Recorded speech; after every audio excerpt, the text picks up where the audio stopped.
Good morning, Mr. Herman here with our third installment of our Unit 2 Trigonometry Notes. So today we're going to talk about something called inverse trigonometry, and then we will have pretty much all of our tools necessary for solving right triangles. So far we have used angles to help find sides. But what if we don't have any angles in a triangle? That's a problem. So now we want to learn how to use sides to help find angles. Okay, so inverse means doing the opposite. So we've seen it in this unit so far when we were doing Pythagorean theorem. So we want to take the square root of a squared function to get x by itself with no exponent. But now we want to think of it when we're doing sine. What's the opposite of sine?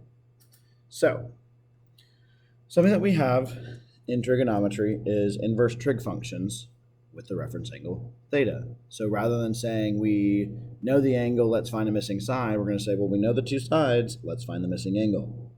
So what that means is we're going to have this function called arcsine of opposite over hypotenuse equals theta.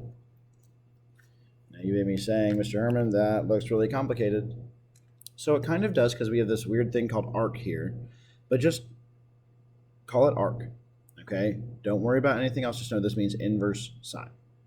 Inverse sine, what's our sine ratio? Opposite over hypotenuse, okay? We've seen that before, and so we have our angle. So it's like going backwards. So rather than saying, we know the angle, let's find the ratio, we're saying, well, we know the ratio, let's find the angle. So if you have thought about what the inverse of cosine might be, it's going to be arc cosine, this ratio. Hopefully you said it's adjacent over hypotenuse, because that's our ratio for cosine. Now let's look at our last one, and hopefully by now you can predict we're going to have arc tan. What's our tangent ratio? It's opposite over adjacent equals our reference angle theta. Okay? So, while it looks kind of complex, let's go ahead and practice a few problems together, and hopefully it will kind of clean it up a little bit. Okay? So, let's look at our step-by-step process we have. So if we know two sides in a right triangle, we can solve for a missing angle. What side lengths are given?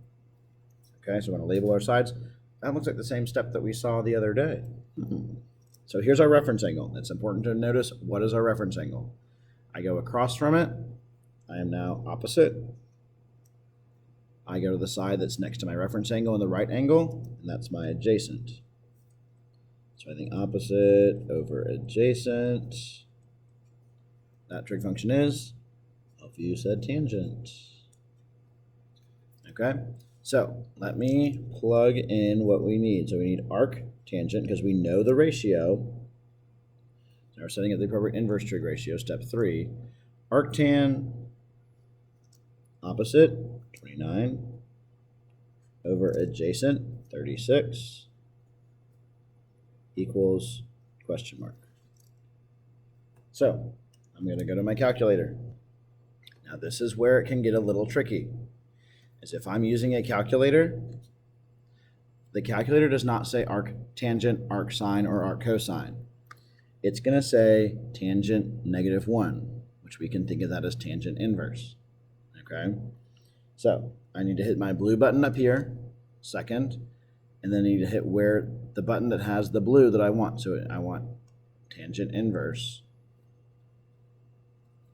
and then 29 divided by 36. And there's my answer, 38.9 degrees. Now you might be saying, Mr. Herman, why did you show us arctangent with arctan as opposed to tan -1? So when we use Desmos as the calculator, which you'll have access to on the EOC, we can type in the letters ARCTAN, and it will automatically know, oh, that's inverse tangent. You type in the ratio, and then you get your angle. So we want to be able to use both of them, which is why I'm showing you the calculator, but working on using arctan. Let's go and do another one here. So we've got our reference angle here. I want to think about 13. It's between my reference angle and my right angle. That's going to be my adjacent side. And then 46 is across from my right angle, so this is going to be my hypotenuse. So I've got my adjacent over my hypotenuse. What trig ratio is that going to be? Hopefully you said cosine. But since I want to find my angle, I have to use inverse cosine. So arc cosine, put in my ratio. So my adjacent side is 13. My hypotenuse side is 46. And that's going to be my angle.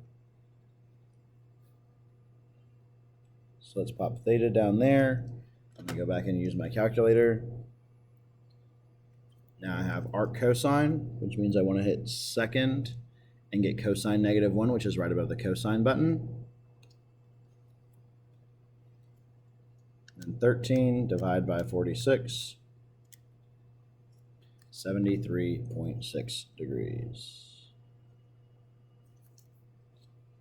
So inverse trig doesn't seem too bad, okay? Now, inverse trig was the last tool that we needed in order to solve right triangles completely. So we're going to put together a little chart here that talks about solving right triangles. So just to review on solving right triangles, you saw this before. Solving right triangles means finding all angles and sides. Okay, finding all of our angles and all of our sides. So we should have all 6 parts labeled, the 3 angles and the 3 sides. So this chart that we've got here is going to help us recognize what we need to do to find a missing piece of a right triangle. And these only work with right triangles. Okay, so if we're looking for a missing side, and we know 2 sides. If I know 2 sides, I need to find a 3rd side. That's our favorite tool. That's our Pythagorean theorem.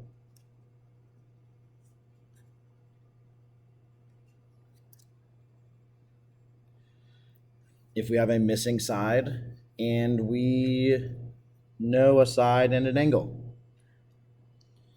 we think back to our trig ratios. If I do a trig function with an angle and I know one side, I can always find the other side.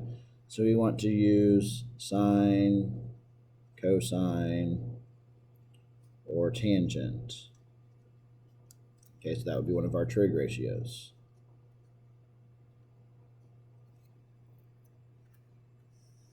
Now, sometimes we're missing an angle, or we want to find a missing angle. Okay, so if I am missing an angle, but I already have one angle, well, that's the one that we talked about on the very first day. We said, you know, a triangle has 180 degrees, we can subtract from 180. So we can subtract known angles from 180 degrees.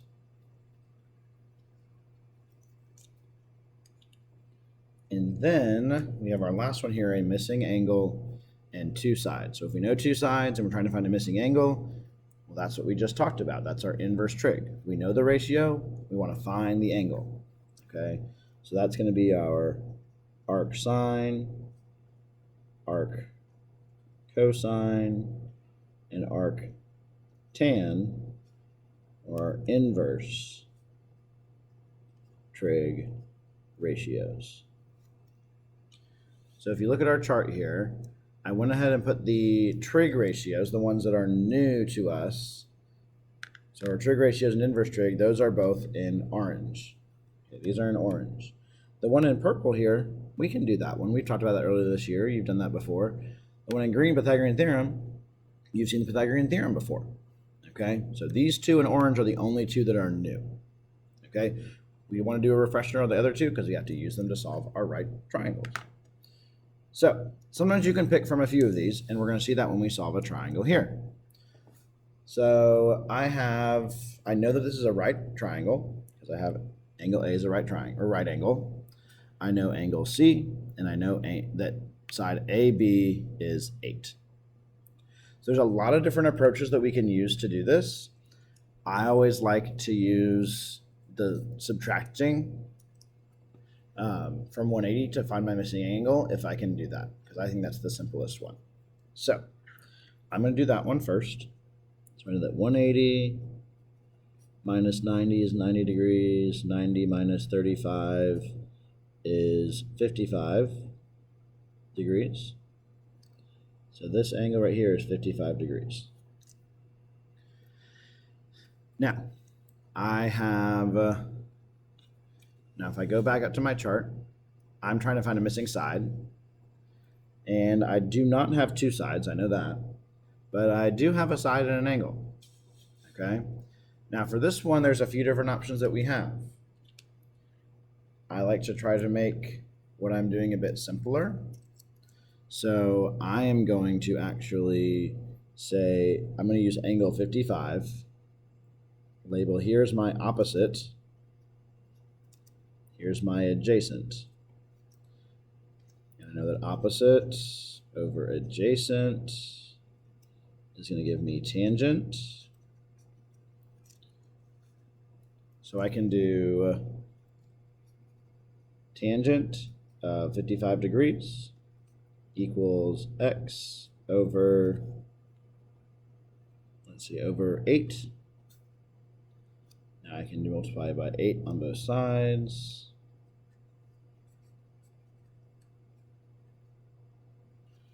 So 8 tangent 55 is going to give me 11.4.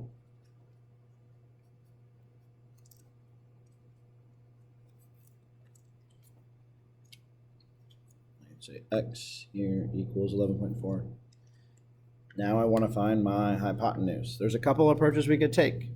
So once again, I'm looking for a missing side. Well, we do have two sides. I can use Pythagorean theorem, but we also have a side and an angle, so I could use a trig ratio. So we've got a couple options here. Now, Mr. Herman wants us to practice some of the new things that we've done, and so we're going to do something together that is a trig ratio, but if you are like, Mr. Herman, I prefer Pythagorean theorem, do it. Now, I'm going to do something a little bit here. I'm going to call this h for hypotenuse. I want to use 35. So I'm going to have, this is my opposite side of 35. Here's my hypotenuse. So if I have opposite over hypotenuse, I'm thinking of sine. So that means I have sine 35 degrees equals my opposite side, 8, over my hypotenuse, h. Now remember, I can swap the left side and my denominator. If my denominator is a variable there, I can put that in the calculator, and I'm going to get 13.9.